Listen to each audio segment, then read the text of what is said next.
안녕하세요. 이번 시간은 주파수 영역에서의 영상 처리 첫 번째 시간입니다. 주파수 영역의 영상 처리에서는 먼저 주파수 영역이 무엇을 말하는 것인가 살펴보고 간단한 가장 기본이 되는 이제 FFT 즉 패스트 푸리에 트랜스폼의 변환, 주파수로의 변환과 또 다시 영상 공간으로의 역변환 기본 구현에 대해서 살펴보도록 하겠습니다. 그리고 세 번째로는 이러한 주파수 영역 변환을 이용해서 어떤 것을 할 수 있는가, 대표적인 예제인 영상 필터링에 대해서 살펴보도록 하겠습니다. 주파수 영역이 무엇인가? 우리가 평소 주파수라는 말을 많이 듣죠. 뭐 통신 같은 데서도 뭐 주파수 대역이 어떻다, 그리고 뭐 음악에서도 주파수가 뭐 높다 낮다 그런 말 많이 하는데요. 그렇다면 영상에서의 주파수라는 것은 어떤 신호가 떨리는 빈도죠, 빈도. 그래서 단위 시간당 보통 초로 나타내고요. 1초에 몇 번 떨리는가, 이렇게 빨리 떨리는가, 천천히 떨리는가, 이러한 얼마나 빨리 떨리는가를 나타내는 수가 되겠고요. 그래서 높은 주파수라면 영상에서는 이렇게 밝기 값이 많이 변한다. 뭐 소리 같으면 소리는 음파죠. 음파의 파동이 이렇게 빨리 변하면 고주파음, 그리고 천천히 이렇게 변하면 저주파음, 그렇게 이야기를 하죠. 영상에서도 마찬가지로 주파수가 높은 영상이다 그러면 밝기 값이, 영상은 신호값이 밝기 값이죠. 그래서 밝기 값이 이렇게 많이 변하는 것, 그리고 낮으면 천천히 변하는 게 영상에서의 주파수의 의미가 되겠습니다.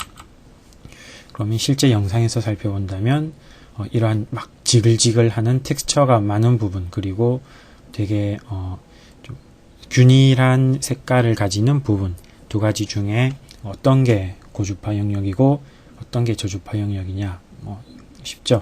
이러한 지글지글한 부분이 고주파 영역, 그리고 위에가 저주파 영역이 되겠습니다. 그렇다면 주파수 영역의 분석, 주파수 변환이라는 것은 이러한 부분에서 고주파 성분 혹은 저주파 성분이 얼마나 포함되어 있느냐, 그런 것을 얻어내는 작업이고요.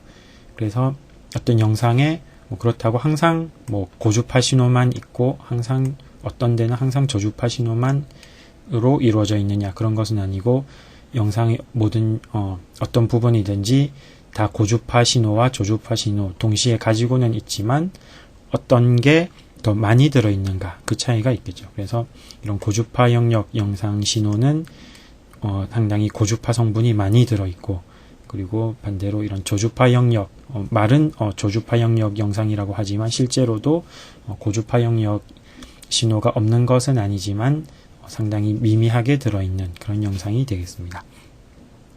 그래서 저주파 영역 이 부분 신호 혹은 또 이 고주파 영역 신호를 이렇게 주파수 영역 분석을 해보면 여기서는 대표적인 방법이 하나인 이산 코사인 변환을 사용하였고요. 그때 주파수의 분포가 이런 그래프를 따른다는 건데요. 왼쪽이 저주파 성분, 그리고 오른쪽이 고주파 성분인데, 이 영상, 하늘 쪽에서 나타나는 신호의 경우 보시면 거의 플랫하죠. 그런데 여기 잘 보시면 저주파 영역에 거의 주파수가 0에 가까운, 그러니까 거의 변화가 없다는 직류 성분인 거죠.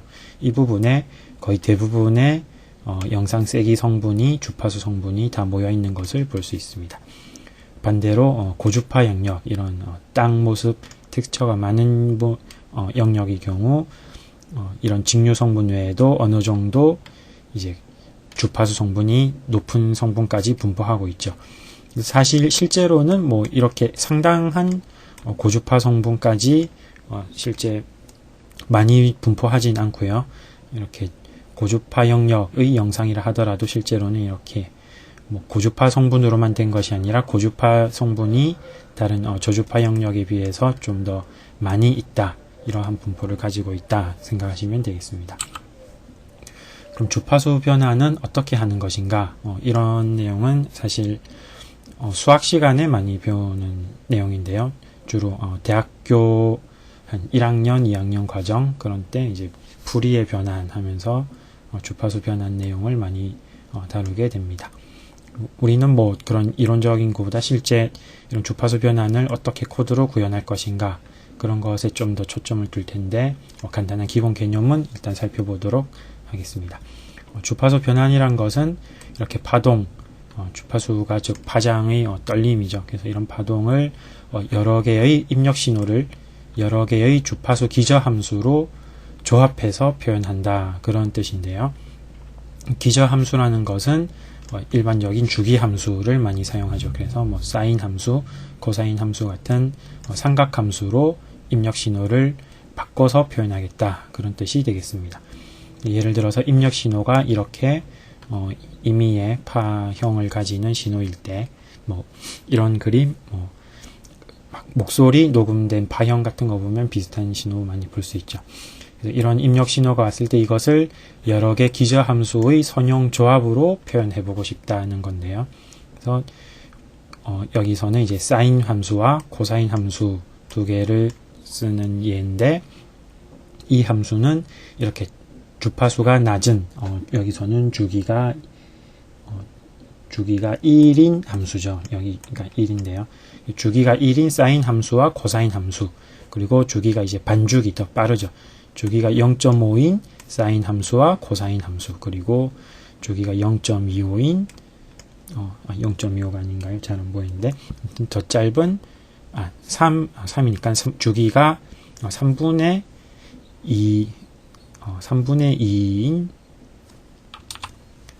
3분의 1이죠. 네. 3분의 1인 또 사인 함수와 코사인 함수 이 6개의 조합을 해서 이 원본 입력 신호를 표현할 수 있다 그런 뜻이 되겠죠. 그런데 이 함수 기본 기저 함수들을 그냥 뭐 다 더하는 것이 아니라 가중치를 둬서 그래서 코사인 주기 1짜리 코사인에는 가중치가 0.5 사인에는 0.4 붙고요. 그리고 또 이런 주기가 이제 반짜리 코사인 함수는 가중치가 마이너스 0.2 또 여기는 0.3 이런 식으로 적당한 가중치를 붙여서 다 이제 더하면 이게 인테그랄이지만 이제 모든 시간 성분에서 모든 주파수 성분에서 더하는 게 되겠고요. 그래서 이런 기저 함수들을 다 가중치를 곱해서 더하면 원본 신호가 구성된다.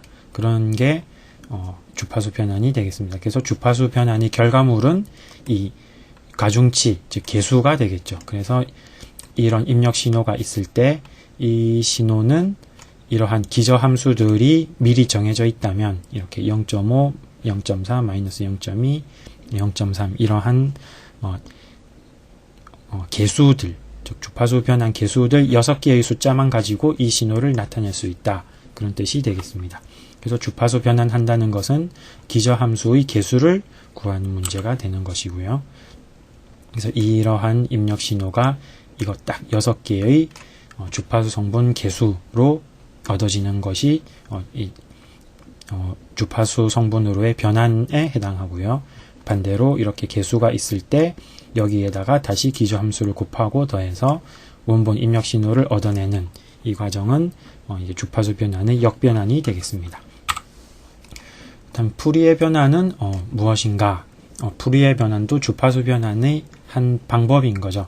그래서 결국 차이는 여러 가지 주파수 변환의 차이는 기저 함수를 어떻게 사용할 것인가 라는 문제가 되고요. 푸리에 변환은 이런 삼각 함수를 사용하는데 허수를 지수로 가지는 지수 함수를 사용하죠. 그래서 익스포넨셜에다가 이렇게 허수 함수, 허수 지수를 갖도록 하면 이것이 오일러 공식에 의해서 이렇게 코사인과 사인 함수, 코사인 더하기 i의 허수 부분이죠. 허수 부분이 사인인 함수로 변형이 되고요. 이 익스포넨셜 함수, 즉 코사인 더하기 i 사인 이 삼각 함수를 기저 함수로 사용하는 것이 푸리에 변환입니다. 1차원 신호의 푸리에 변환의 경우 이렇게 기저 함수에 이게 원본 신호죠. 원본 신호인데 GT 즉 주파수 성분 이제 개수가 될 것이고요. 그래서 이 개수 GT를 라지 GT 구하는 것이 주파수 변환 앞방향으로의 변환이 되고요. 그리고 반대로 이제 원본 신호를 구하니까 이것이 역변환이 되겠죠. 그리고 반대로 원본 신호가 주어졌을 때 그것을 가지고 주파수 개수를 구하는 라지 GF, 즉 F가 주파수 성분인 거죠. 그래서 주파수 이 성분이 얼마의 성분값을 가지느냐. 그래서 이것이 정방향이 되겠습니다. 그렇다면 이것은 인테그랄 사용해서 실수 공간에 대한 변환이죠. 그래서 이것을 우리는 프로그래밍을 하려면 디지털 신호, 즉 이산 신호로 바꿔야 되고요. 그래서 이산 풀이의 변환을 사용하게 됩니다. 차이는 인테그랄이, 즉 적분이 시그마, 그냥 더하는 것으로 변하는 것밖에 없죠. 그래서 이것이 정방향. 그래서 주파수 성분은 입력 신호에다가 기저함수를 곱하고 그것을 다 더하면 그러면 주파수 공간에서의 개수가 얻어집니다. 그리고 반대로 주파수 성분 개수가 있을 때 거기다가 다시 기저함수를 곱하고 더해주면 다시 원본 신호가 얻어지게 되겠습니다. 그래서 이것을 1차원 신호에 대해서 우리가 지난 시간에 가우시안 마스크를 이용한 회선 연산을 1차원과 2차원 나눠서 했듯이 주파수 변환도 1차원 풀이의 변환을 가로 방향, 세로 방향 두 번 적용하면 2차원 변환이 되는 것이고요. 그래서 1차원 풀이의 변환을 구현하는 것이 가장 기본이 되겠습니다. 그럼 주파수 변환을 어떻게 하는가? 이것은 가장 기본적인 구형 코드인데요. 그래서 하나의 주파수 성분을 구하고자 할 때 그러면 주파수 성분의 길이, 그러니까 모든 여기서 라지 K가 총 이제 구하고자 하는 주파수 성분 개수의 수죠. 그래서 모든 주파수 성분에 대해서 이제 이 루프를 돌리면 이제 총 개수의 셋이 구해지는 것이고요. 그럼 각 주파수 K번째, 스몰 K번째일 때 주파수 성분을 어떻게 구하는가?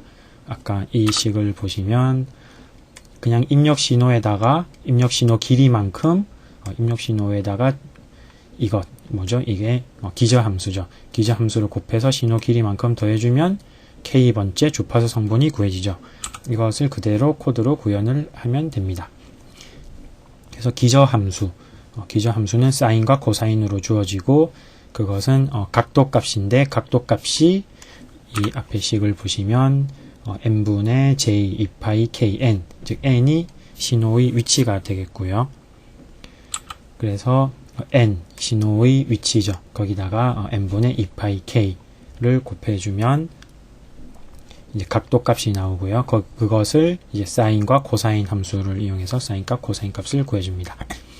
그럼 이렇게 구한 것이 곱해질 사인과 i의 사인과 코사인, 즉 기저함수 값이 되고요. 여기다가 n번째 입력 신호 값을 곱하고, 즉 n번째 신호값 여기 있죠. 그래서 소스 영상도 허수, 즉 복소수로 주어질 텐데요. 소스 입력 신호에다가 기저함수 복소수니까 이렇게 곱하면 실수끼리 곱 그리고 허수끼리 곱 해서 마이너스, 허수 곱해서 마이너스가 되겠죠. 그리고 마찬가지로 허수부는 실수부 하나, 허수부 하나 곱하면 허수부가 나오죠. 그래서 입력 영상에서는 이제 허수부죠. 허수부, 그리고 주파수 기저함수에서의 실수부 곱하면 주파수 이제 변환된 곱에서의 허수부가 나오죠.